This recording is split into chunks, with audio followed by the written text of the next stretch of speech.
All right, you're joining me now, George Papadopoulos. Welcome back to the Alec Show. Thanks a lot for having me. Well, it's the first time I've seen you since Trump became our president, 47th president, and it's amazing. When I was looking to reach out to you, I was like, man, I haven't spoken to you since like September. I'm like, man, the time flies. But listen, you were in the thick of all this stuff while it was going on. It's been a long journey for you. So just quickly before we begin here, what was it like for you to see this vindication, see Trump get elected and then sworn in there last month? Yeah, I mean, what an incredible roller coaster, Alec. I was at the inauguration and just really taking it all in, and it was just like such an incredible event, so positive. People from all walks of life there. Just some people were crying, other people were cheering. There was a mix of both.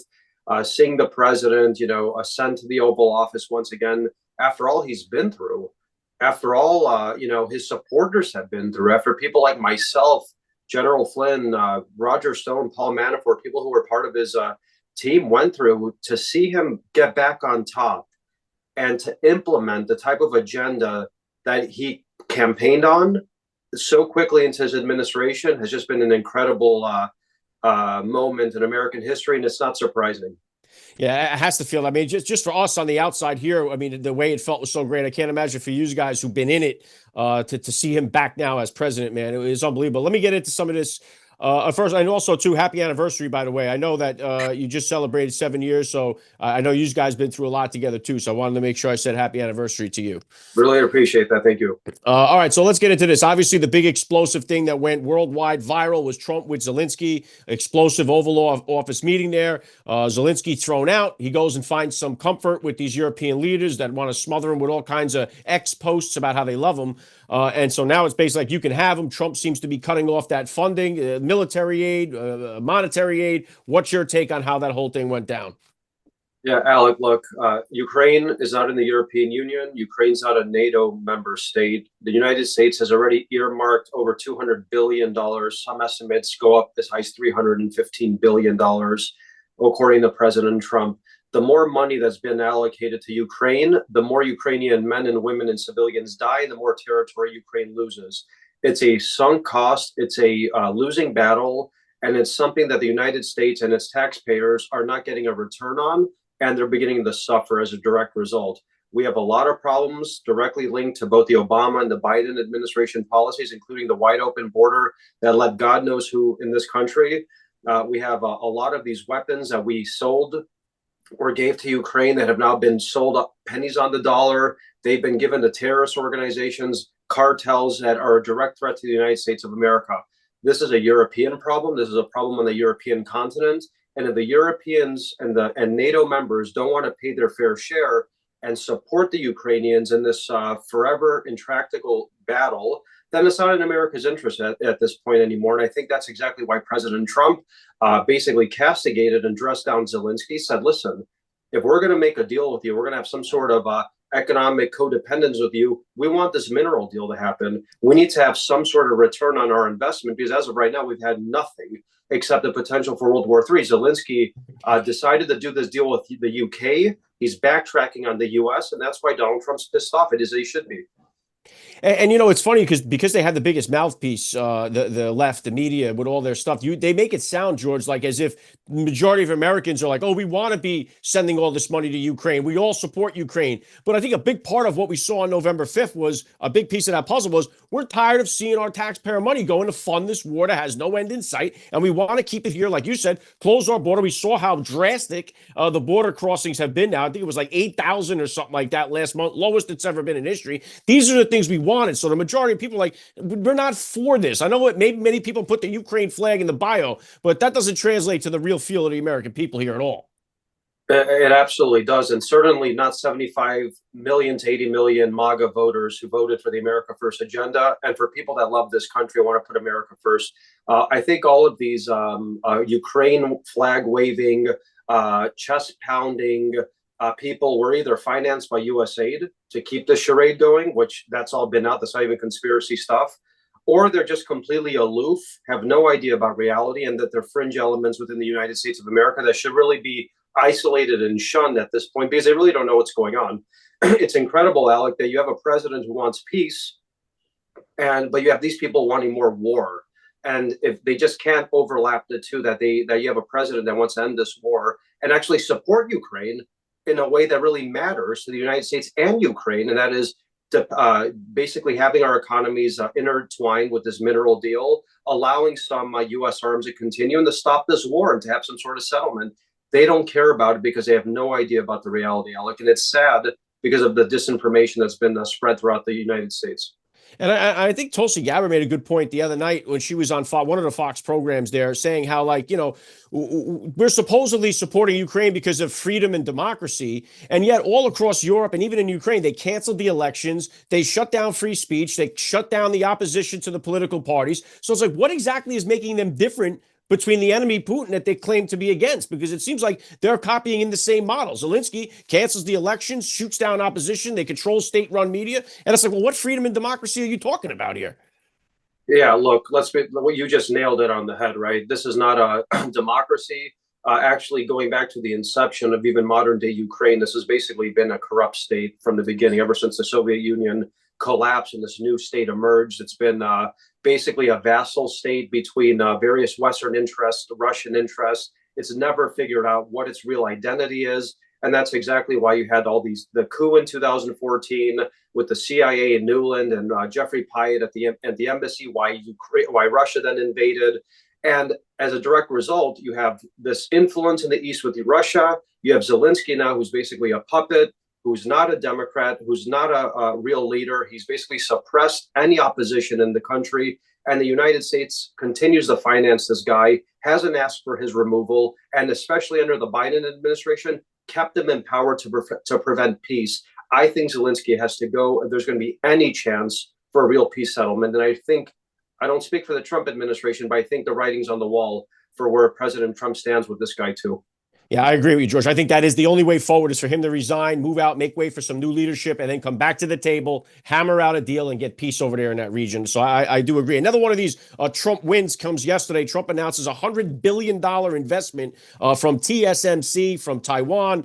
This is going to create 5 fabrication facilities in Arizona, thousands of jobs, help us with the AI race. So what was your take about this breaking deal happening yesterday with Taiwan?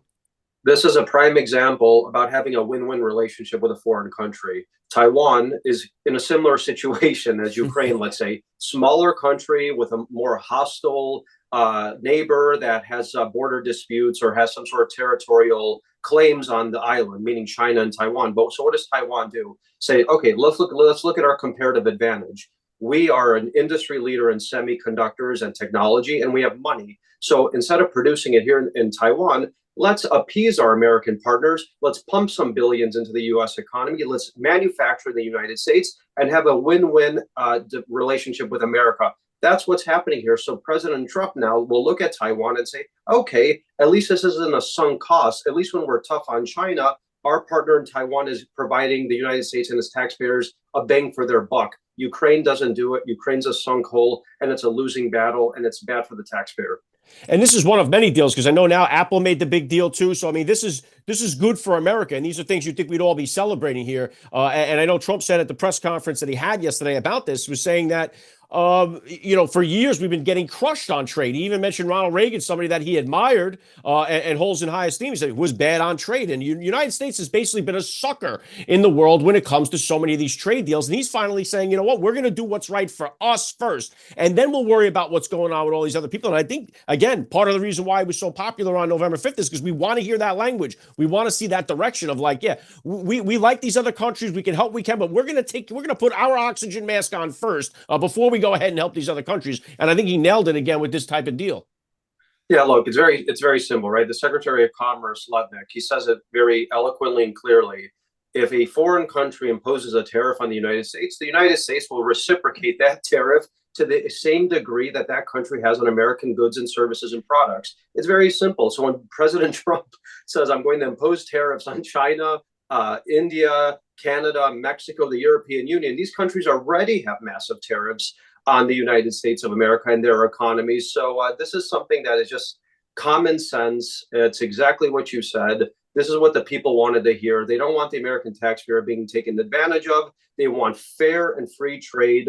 And the only way to do that is by renegotiating these agreements, having a businessman like Donald Trump at the helm and somebody like Lutnick as Secretary of Commerce, taking care of business, putting the American taxpayer first, revitalizing American industry, and making these countries understand that the American people are not suckers anymore, and we're going to revitalize America and take care of this country first.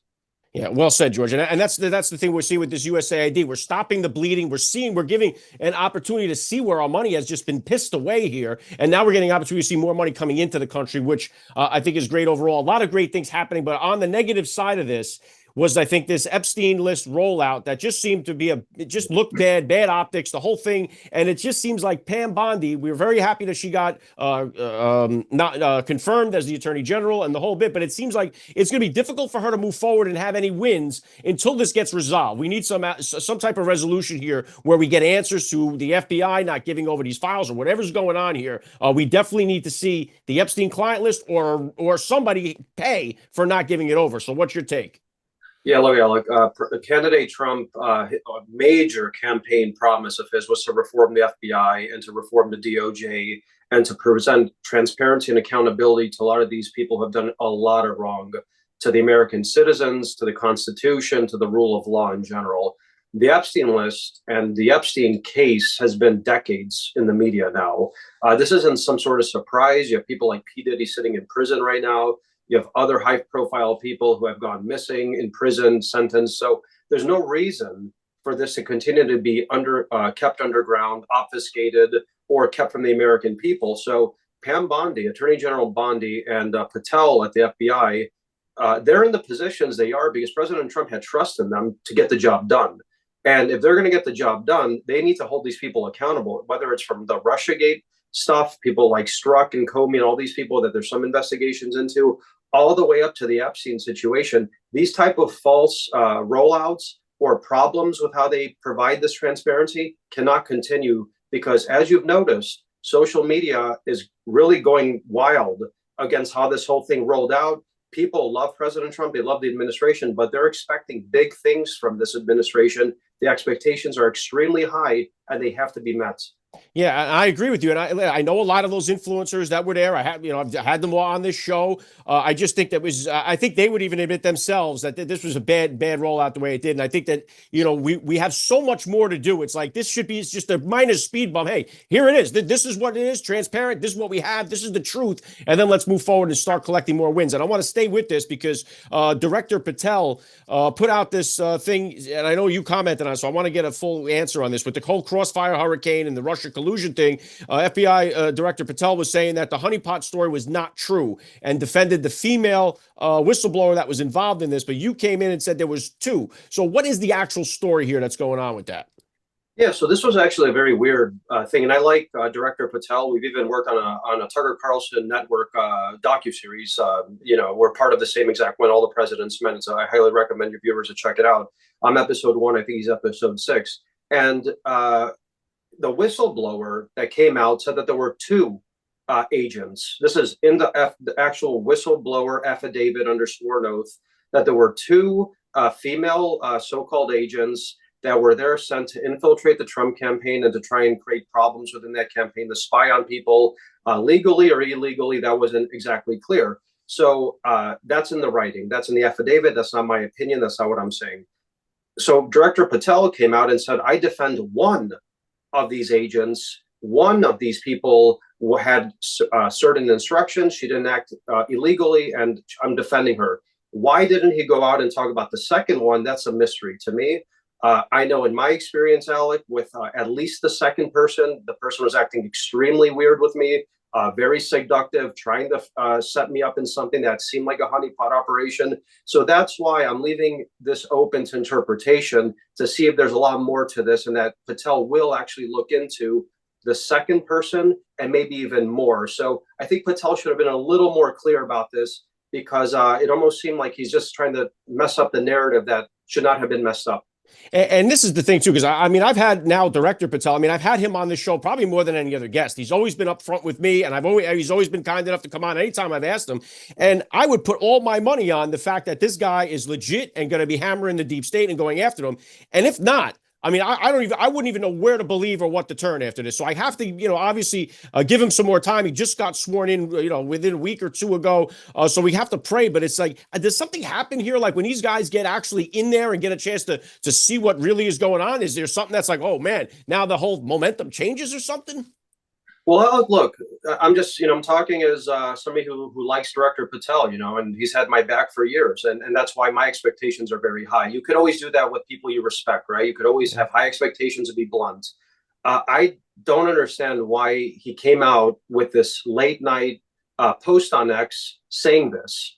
It's extraordinary to have an FBI director actually come out with a statement the way that he made, without actually clarifying the whole situation. So I really don't know what's going on right now at the FBI. Maybe because he's brand new. Maybe there's an ongoing investigation like has been reported into Comey, and he doesn't want to jeopardize that. Maybe there are other ongoing investigations into other agents at the FBI, the Department of Justice, that he doesn't want to prejudice or make their case weaker, meaning the Department of Justice weaker against them by having these stories floating around that aren't completely clear. Other than that, I think he needs to be extremely transparent with a lot of things. He needs to talk about what's going on with Strzok, with Comey. He needs to say, is this a criminal investigation that didn't launch into Comey? Is that a fake story? He hasn't been transparent enough, but hopefully he will moving forward.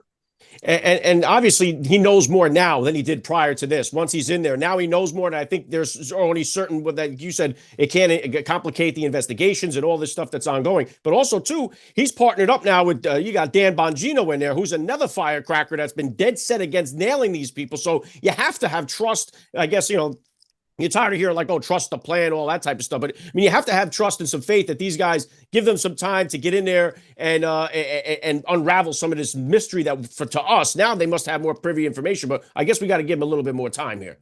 Look, we do, and let's not forget, these people made their entire reputation off of the Russiagate story, right? Yeah. I mean, that's why they're known people. They made it because they wanted to investigate the corruption. They wanted to investigate the spying. They wanted to investigate who was pulling the strings. So I believe that President Trump knew that was their background before he selected them in these very high-profile positions. So based on their previous research expertise into this, and now they're privy to the classified stuff, it could be a win-win. But they have to provide the goods to the people. Yeah, I'm holding on to the faith, and I'm hoping that a couple of weeks or a month down the line, I can look back and say, hey, Alec, you jumped the gun on that there. See, you got a little carried away. Yeah, have some faith. All right, tonight, Trump, it's not a State of the Union address, I guess. It's an address to Congress. So we have that going on with President Donald Trump. What do you expect to see here? Trump's first time addressing Congress as President 47. Yeah, look, this is a great moment because during 45's term, he had in theory, a Republican Congress, but he had so many rhinos and people that were trying to subvert his administration from within and his agenda. This was all going on, obviously, with the Mueller stuff. That's why he's so pissed off, I think, about Mueller and why he wants those people to be held accountable, because Mueller swayed that election. I think it was the 2017 or 2018 midterms. He swayed that. It affected the first administration, and for years. Now, in this time around, he has a lot of America First patriots in Congress. Obviously, he is the face of the Republican Party. MAGA is here to stay. He's more popular than ever before. And we have a bigger majority, I think, than we did in 2016, 2017, 2018. So I'm expecting resounding applause. I think the Democrats are in a state of collapse right now. I think they have an identity crisis. They have no leadership, and MAGA is stronger than ever. So I think with the right team and the right administration, which it looks like he has, this is going to be a really great next 4 years, and the golden age is here to stay. Yeah, good stuff. I look forward to it tonight. And I know we were talking about Attorney General Pam Bondi. The first man up for that job was Matt Gaetz. He was the first nominee. You had a chance to sit down with Matt Gaetz and his wife last night on your show. What was some of the takeaways from that? Where can my listeners go and watch the full interview? Yeah, look, Congressman Matt Gaetz, former Congressman Matt Gaetz, is an incredible person. His wife's incredible, Ginger. This is also a person who was a direct threat to the deep state. He's probably one of the most eloquent, firebrands in Congress, taking on some of these Democrat witnesses, deep state people, the Obama administration, the Biden administration, and he was directly targeted as a result of that. So it was incredible to sit down with him and his wife, with my wife, Simona, to get a firsthand experience of what he went through, talk to him about who he is as a person, who he is as a husband, and what his future is. So it was an incredible interview. I think the viewers will like it. It's on Global View. It's our new YouTube show. You can find it on YouTube, Global View Talk Show, and I think people are really going to enjoy it. Awesome. Well, I got the link to it down there in the description of the podcast, so my listeners can get over there and check it out. George Papadopoulos, always grateful that you give me a few minutes of your time. Thanks for joining me today on the Alec Show. Thanks so much for having me.